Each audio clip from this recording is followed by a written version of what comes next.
This is Jonathan Yates with the Culture of Sports. Welcome to Longhorn Country. We're here at the University of Texas with Chris Plonsky, the Chief of Staff in the Athletics Department. Thank you for joining us. I'm glad to be here.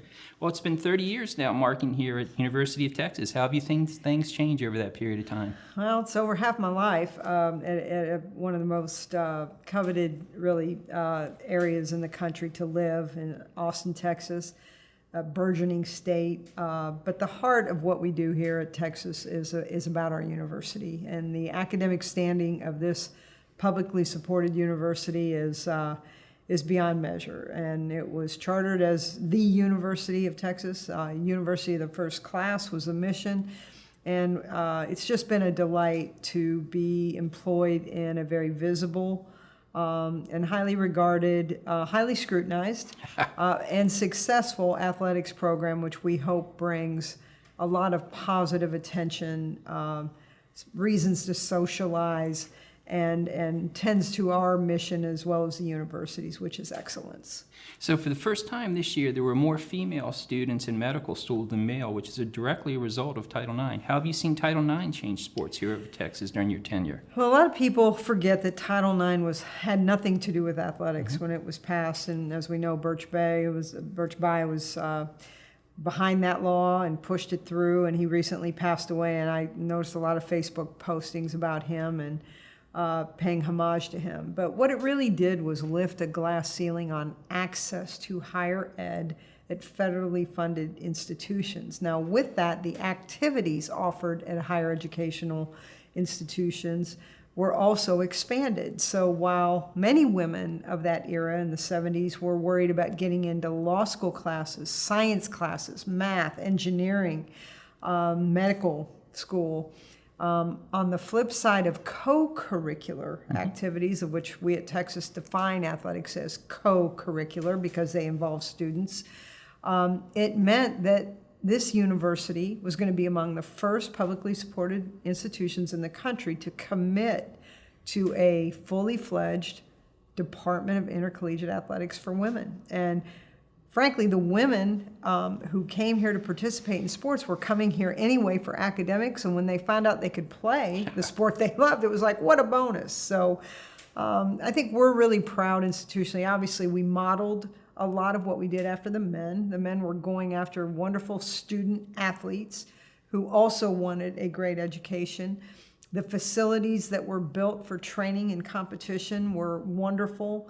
And built for fans too, because they knew that, again, watching sports in a state like Texas where there are over 1,300 public high schools, people watch their young people growing up. And so when they move on to college, they're going to continue to follow. So I think Texas is one of those places that is proud of its legacy, not only in men's athletics, but also women's athletics, because they've coupled those together to offer wonderful opportunities to what today is 20 sport programs and the 525 athletes who compete in those every year. And so what led you into college sports management as a career? You know, it was by accident, really. I was a journalism major at Kent State. I grew up in a family of 5 girls and in an era where my parents, who were wonderful, highly disciplined, highly principled, but they said, you're going to college, and by the way, you're paying for it. I'm glad back from 75 through 79, it was affordable for me to be able to work my way through school. But my dad and mom had emphasized education all along, taught me how to read and write. There was a discipline about that. And I loved reading and words, and so I decided to major in journalism at Kent State, which was only 25 minutes from our hometown then. We moved from Pennsylvania to Ohio. And Kent State had a vaunted journalism program, and everybody knows what happened at Kent State in May of '70. I was in 7th grade when that unfortunate protest and students who lost their lives there. And I followed that and was intrigued by that as a 7th grader. And remember going to a game. My dad had taken me to a basketball game in the late 60s when Bob Lanier was playing at St. Bonaventure against Frank Truitt's Kent State team. It was a packed house, about 6,000 people in Memorial Gym. And I remember leaving that game and I told Dad, I said, I'm going to come to school here. And I kept my word. Major in journalism, worked my way through school in the sports info office. And when I graduated, Newspaper jobs were tight. I always thought I really wanted to write for Sports Illustrated. I wrote Sally Jenkins a note today because I just I knew her and her dad, and followed her dad's writing in Sports Illustrated for years. And again, I thought I would go in that path. I wanted to be a writer, but jobs were tight, and a couple of the guys in the office said, "Chris, here's 2 jobs, one at Washington State, one at Iowa State." I wrote letters to both of them. Got really, really lucky, and started my career at Iowa State in the sports info office. So it wasn't like what Joe Namath said when they said, "Did you major in basket weaving?" And he said, "No, I majored in journalism because it was easier." Journalism was tough at Kent. Trust me when I tell you, we had demanding, excellent professors, and I carry the habits of my journalism training today. I've never coached. I tease people and say that many children are alive today because I didn't coach, because the temperament for a coach is amazing to me, and I respect coaches. It wasn't for me. I love to work with coaches, and I learn from them. But my journalism training taught me about critical thinking. How did it help you in sports management? So, well, again, critical thinking. You're working with people, and you can't get a story if you can't establish rapport or relationship with people. So you learn how to listen. Actually, communication isn't always about talking. It's about listening and sensing. So in sport management, when you're either over a department, trying to cultivate a relationship with a sponsor, a media agency, or trying to hire a coach, trying to sit with a recruit, convince that recruit to come to this university to play for that coach. Communicating is very powerful, whether it's in writing, verbal, and now digital. So one thing I've noticed in my interviews with athletic directors is a lot of the female ones have a basketball background. Dr. Carla Williams at UVA, Dr. Patricia Thomas at UDC, Debbie Yao, Judy Rose at UNCC. How do you think your basketball background has helped you in college All those sport? people could post me up today, for sure. They couldn't get the ball across midcourt against you, though. You would have stripped them bare. I tell people I was the slowest guard in the Mid-American Conference, but I played 3 of my 4 years at Kent, where you still had to try out for the team every year, buy your own shoes, stay forward to a room, all of that. But that experience of being on a team teaches you something that you can't get anywhere else. And I loved basketball because in that era of growing up in the late 60s, early 70s, think about it. My senior year in college, I was watching Indiana State play Michigan State with Irvin Johnson and Larry Bird on television, writing a story for our college paper on that game. And that was really the game that vaulted, the NCAA Final Four, I think, into the public persona. But before that, I'd known who John Wooden was in those UCLA teams. I watched David Thompson, knock a great UCLA team off. I knew who Pete Maravich was. And my neighbor, there was a family up the road, guy older by a year than I, named Paul Brownlee, who was a prolific athlete. He could have gone pro in baseball too, but he went to Fairmont State and was a great basketball player. He taught me about the game. He taught me how to shoot and play.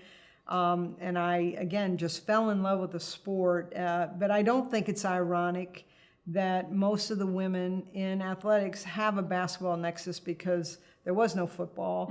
Softball wasn't quite as popular. Volleyball, you played a little bit in the fall. It was really basketball that was fabric, because everybody had a driveway and a hoop or a park, and you could get a game. So have you noticed more and more students coming up to you and saying, how do I follow your career in college sports administration? What do I do to get a start? I think there's so many more opportunities for qualified individuals today in any aspect of sport. And I remind young people, again, I'll go back to coaching. Sure. I learned from a coach here, don't coach unless you absolutely can't live without the thought of coaching, because it is so demanding. It is consuming. But when you think about the variety of positions in athletics today, we're sitting with great media relations folks, people that produce beautiful graphic content and stories. You can be in business. You can be a salesperson, ticketing, sponsorships. You can work with media, be a liaison. You can be in public relations. You can be a marketer.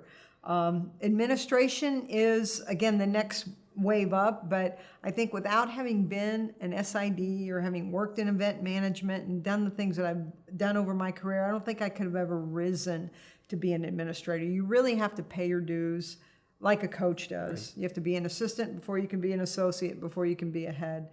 And I think that's the same in athletic administration. I tell young people, get in the maze somehow. I don't care what the job is.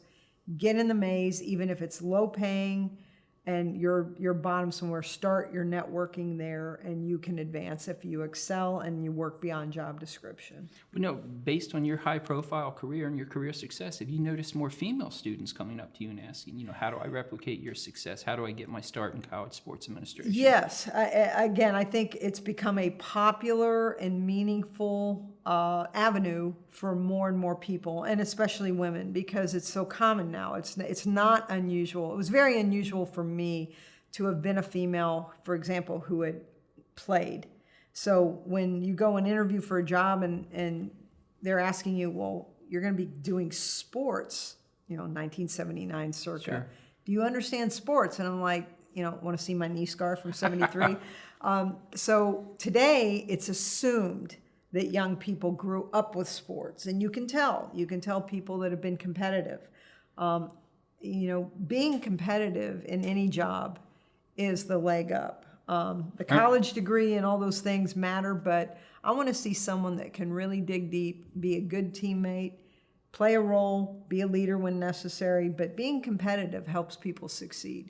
Ernst & Young did a study that showed over 50% of the female CEOs played sports in college. Does that surprise you? It doesn't. Again, these are probably women that labored in obscurity when they played sports, because at CEO level, we know how many women are in corporate boardrooms or running companies. There are more today than before, and that's all good.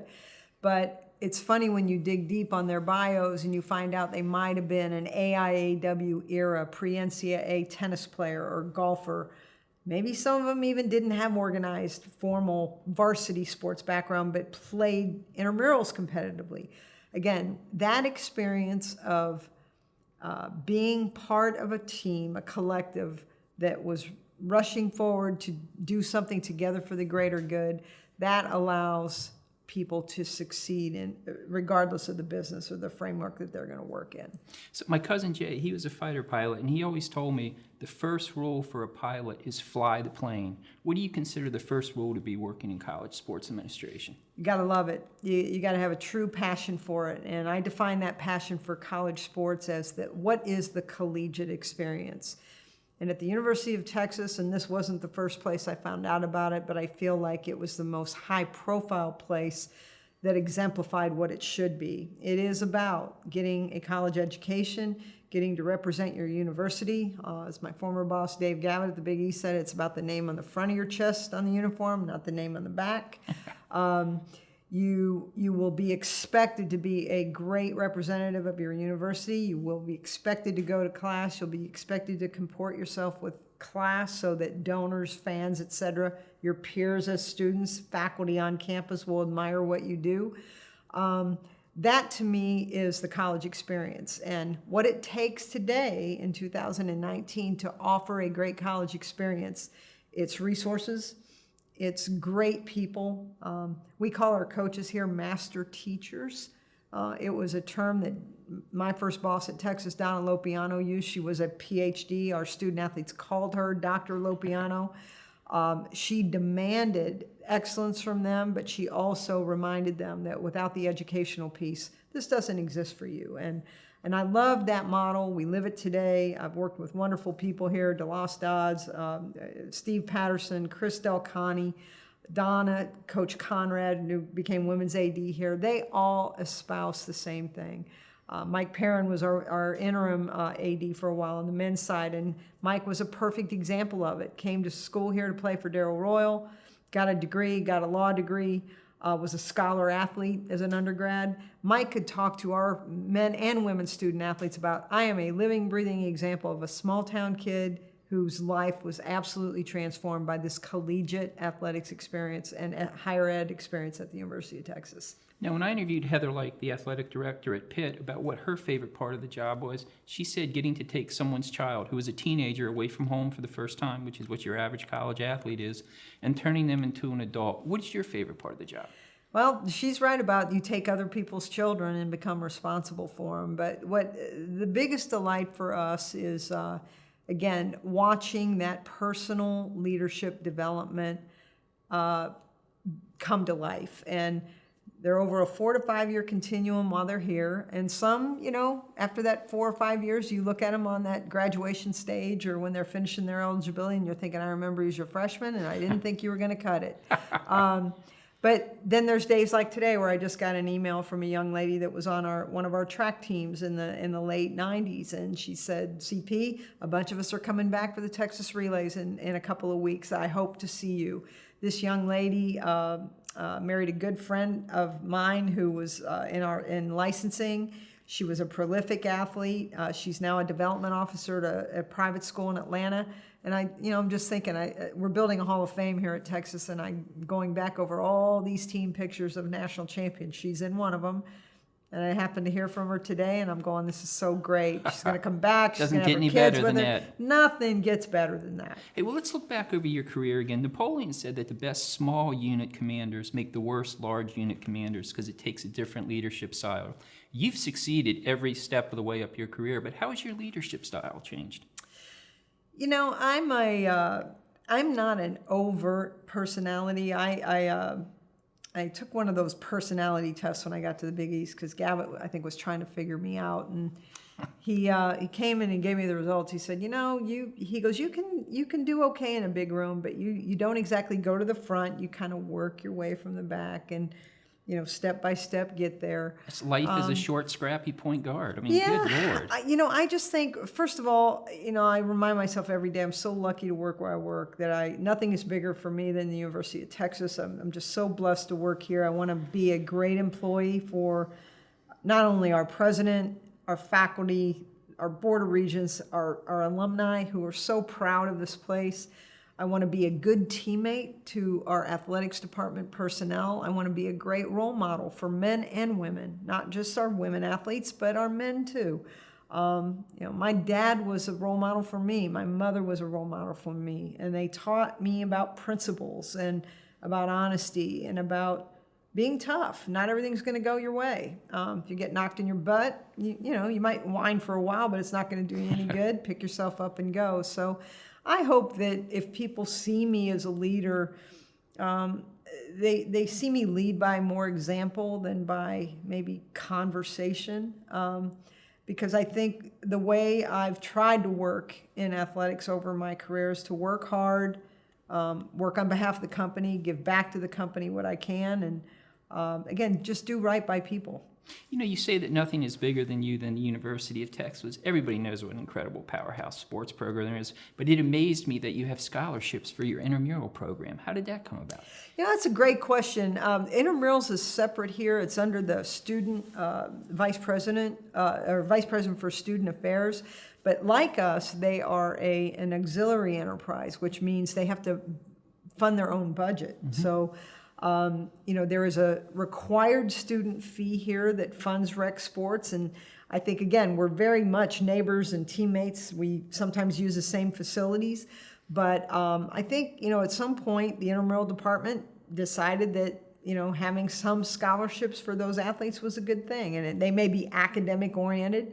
I have a feeling it's probably the same way as the Longhorn Band. They probably scholarship some of their music students because of their participation in a co-curricular activity. But again, the word scholarship has such presence and value here. We give athletic scholarships, and again, the academic acumen of the students on this campus, we're so big. We have 52,000 students, and almost, I think, 42,000 of them are undergrads and a vaunted grad school population too. So our young people who get recruited here, our 525 are competing not only in a great league in the Big 12 and in the NCAA framework, but they're competing in a highly competitive classroom as well. When I taught the politics of sports at the University of Iowa, I had 3 varsity athletes in my class. And as a tribute to Gary Barta, the AD there, the only complaint they had the whole semester was that the guacamole was not chunky enough. Now, your nutrition services has their own website and tweet constantly. How do you get the students to eat well when you're in Austin, the barbecue capital of the world? It's hard. It's hard for staff too. Trust me. Chips and salsa was one of my favorite meals when I first moved here in '81. But we can teach them now about nutrition, and these are healthy people, highly skilled, highly motivated to excel. But again, I do chuckle sometimes at the freshmen when the very first time our nutritionists accompany them to HEB or one of the markets, and they say, What's HEB? it's a grocery chain. Okay. We have Randall's and HEB, several others, or Whole Foods. But this is a vegetable. Know it, love it. Here's a color. It's not fried. Exactly. It's not for the French fries or the vegetables and a strawberry shake is a fruit. You're dealing with that. But this is a foodie town. We just completed 10 days of South by Southwest, which is a digital music, food, party festival. My youngest sister actually is a principal at a STEM school in Columbus. She was down here for 4 days before South by Southwest started because there's a educational digital component that kicks in. So she and 3 other principals from Ohio were here, and it's amazing what Austin attracts. And again, I think that's why we can recruit great staff, recruit great student athletes, recruit great coaches. This is a magnificent, marvelous, just burgeoning city where people think about doing special things, from the high-tech industry to anything that occurs here. One of the great things about going here is Austin, which is one of the top cities in the world. So how do you feel when people say that college athletes should be paid, that they're indentured, they're exploited, it's a plantation here when they choose to come here? What are your thoughts about that? Yeah, I've gone on record for this. I'm not a play for pay a proponent at all. It has to do, again, with that higher education nexus. We just believe in it. Your students, you happen to have a co-curricular activity in athletics. Now, that said, the services we can provide them, the financial aid that we can provide them, if those areas expand, Texas will lead and be right there to be able to provide them. That's what we've done historically. But an employee-employer relationship, to me, disintegrates the sort of the heart and soul of what we've built here over time in so many other institutions, which is, I think, our alumni and our donors, our faculty, our board of trustees, all of our leadership believes that when you lose that higher education purpose for the college athletics experience, it will look and be different for not only those who participate, but those who support it. There is a love for what Texas has done for all of our alumni.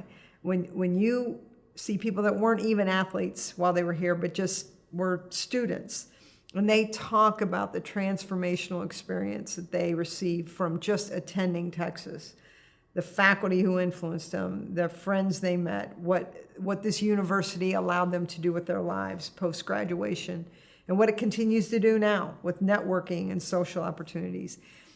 To me, when it's whittled down to pay for play, there's no soul in that. There's nothing to that. And I think it doesn't belong on a college campus. I think if you're good enough to go pro, you can do that today in anything. Michael Dell stayed in Texas for a smidge. He figured out he could make and sell computers without a degree. God bless him. Stayed in Austin. Yeah, and I think that athletes are the same way. If you really believe you're a pro, you can get there. You can get there.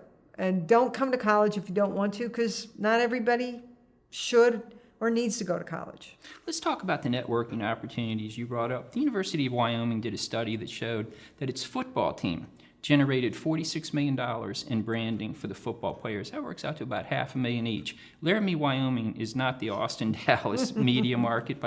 Have you, with your background in journalism and as a sports information director, do you just sit there and look and see it, the branding, the massive marketing that your players are provided that nowhere else around the world gets and that they receive for free? Well, again, I was an SID, sports information director, for most of my career before I got into administration, and I was part of that, promoting those young people and coaches, and it was fun, and I think they were appreciative of it. It first of all, taught them how to be a public figure, how to do an interview, how to respond, how to present yourself in public and in front of a group. There was always an educational part of that. And I think that the branding today, again, has a value because we're digitized in all of our communication and it's ubiquitous. I think, though, from the student athletes I've been around, and certainly at Texas, they are appreciative of the platform that this university provides, the exposure the university provides. We have our own Longhorn Network that televises 175 live events plus shoulder programming all year long. It's a 24/7 branded channel. Those young people that matriculate here in our sports programs get to be part of that. They get to learn about it. Some even end up on air because of it. To me, there is a value in that. It seems that people that, again, want to just pay people to play for colleges forget all that. Now, again, I will tell you that use of name, image, likeness, I think our NCAA membership needs to really go to work there and think about ways that right, if you will, that constitutional right can exist without upending or unraveling everything else about that platform I just described. I think there's a way to get there. I don't have hard details, but it's something that I've thought a lot about as doing various work on conference and NCAA committees. I think that is one area that we ought to continue to explore, no different than when we said, should we be able to feed them more than one meal a day? Yes, let's do that. I mean, I think we can do some work on that other front. You know, one of the things that the University of Texas does provide is, it's one of the best academic institutions in the world, and there are over 1,000 players who came back this year to college to earn their master's degree. They had already graduated. Prescott, quarterback for the Cowboys, he's working on his PhD, finished his master's when he was playing. What sort of academic services do you provide to student athletes at UT?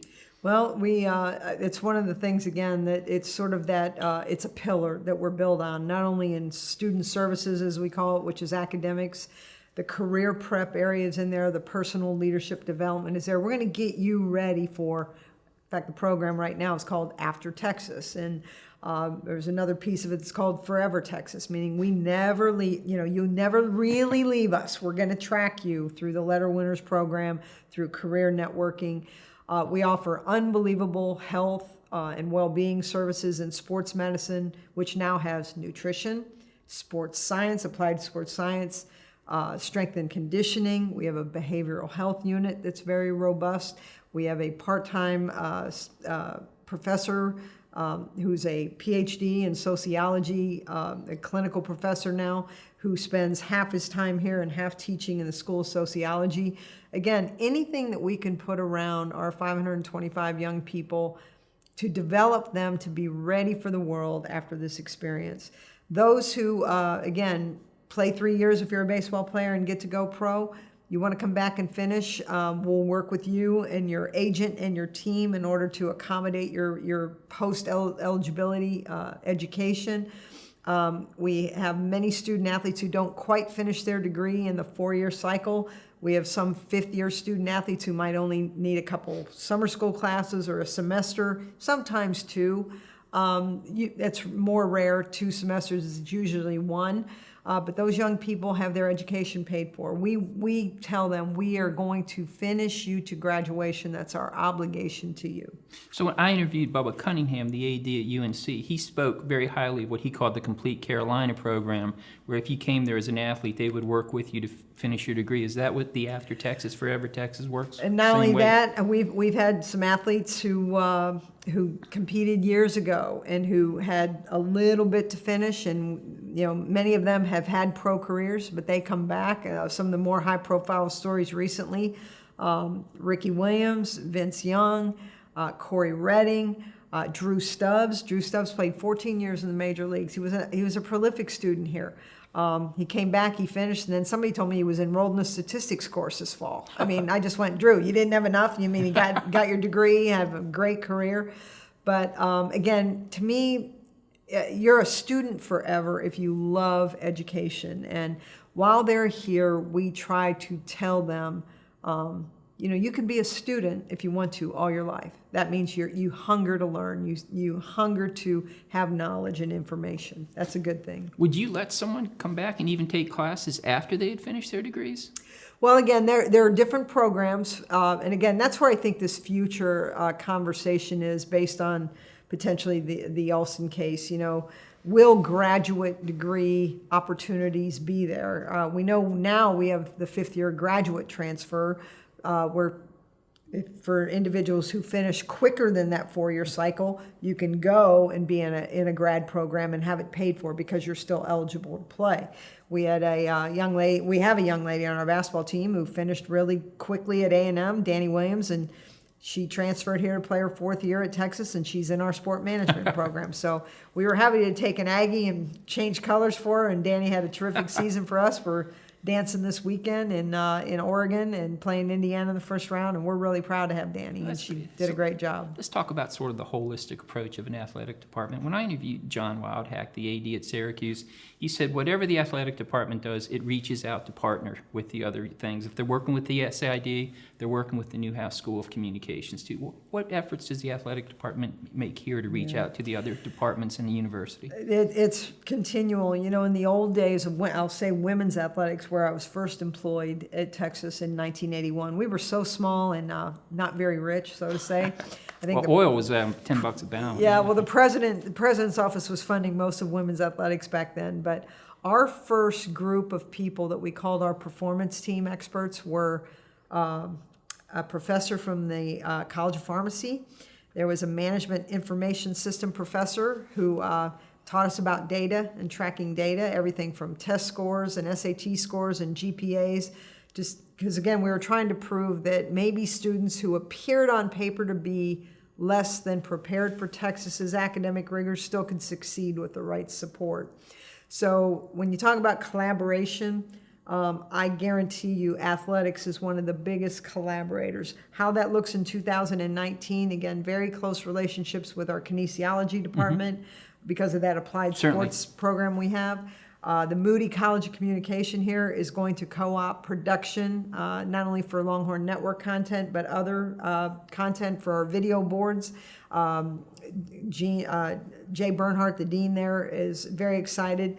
We have Drew Martin is our external affairs director now, senior associate AD. He came from TCU. He worked for Chris up there for a long time.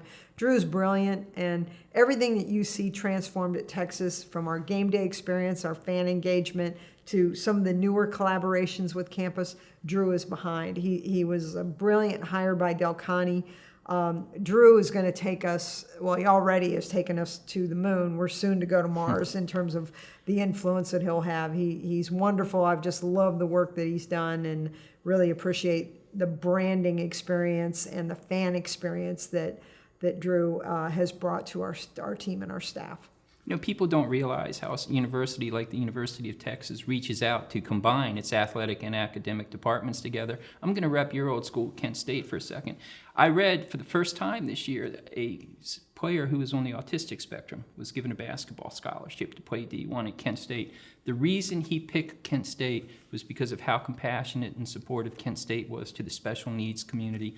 What would surprise us about the University of Texas to find out what you guys do in terms of community service and social programs with the varsity athletes? Oh gosh, again, that community service component is in that After Texas, Forever Texas programming, and they do thousands of hours a year. And actually, our Student Athletic Advisory Committee, our SAC, came up with a contest, and it's called the Bevo's Cup, as you know, our very famous mascot, Bevo.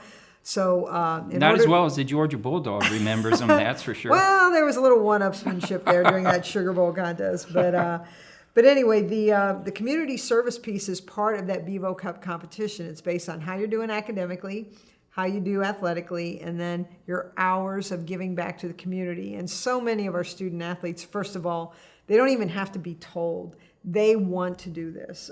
So many of our young people were influenced by great teachers, great coaches, a guidance counselor. Great maybe athletic directors. Yeah, sometimes.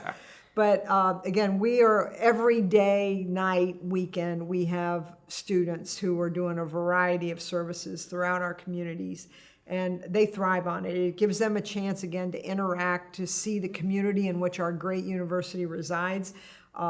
It could be cleanup efforts around a city holiday, or just being there for different foundations.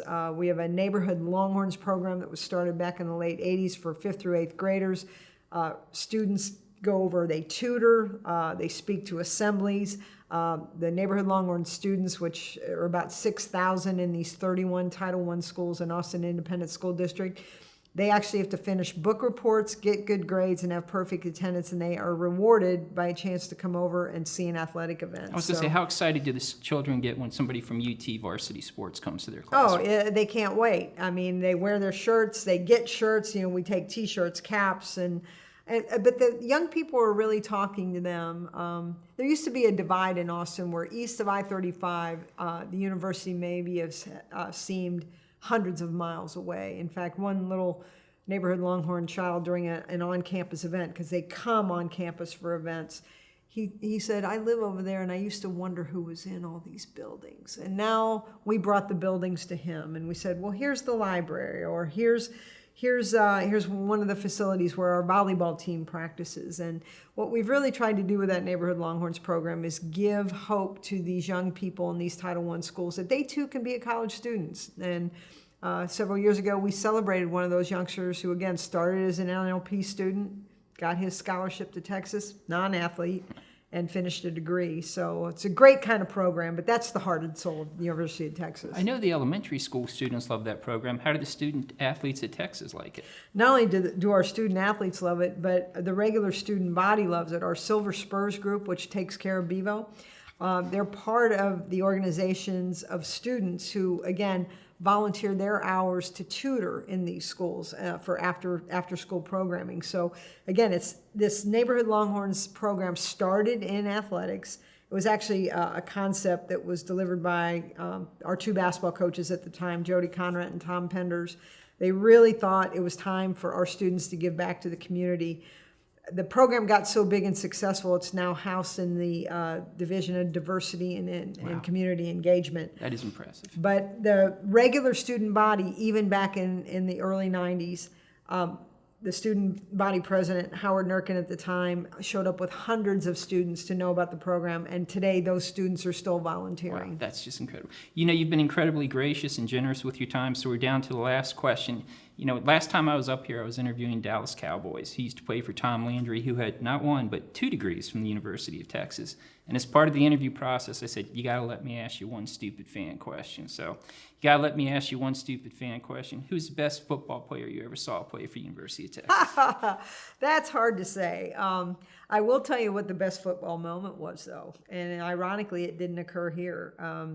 And I never forgot this because I think it speaks to what college athletics is. In 1998, Mac Brown was in his first year as head coach.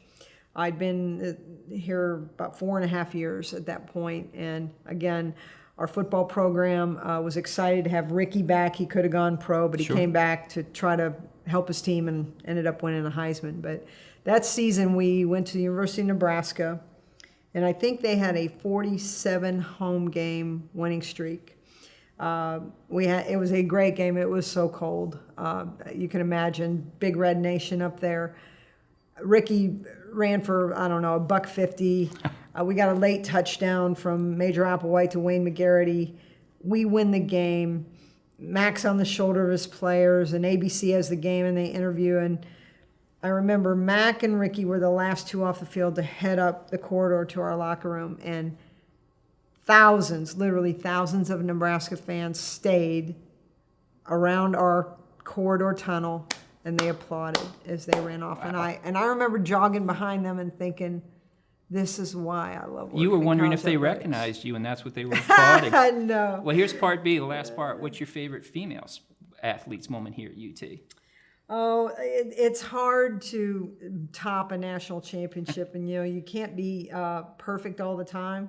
But there was a perfect season here in 1985-86 in women's basketball for a group of 6 seniors who had been number 1 ranked all 4 years at one point of their careers, but had stumbled all 3 years prior. But in 86, we went to Rupp Arena and kind of got a little revenge match with Western Kentucky, which had knocked us out the year before.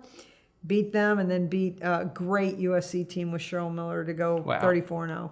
That's hard to top. Well, in my eyes, this has been a perfect interview. Thank you for your time. Thank you. This is Jonathan Yates with the Culture of Sports. Hook 'em horns. Hook 'em.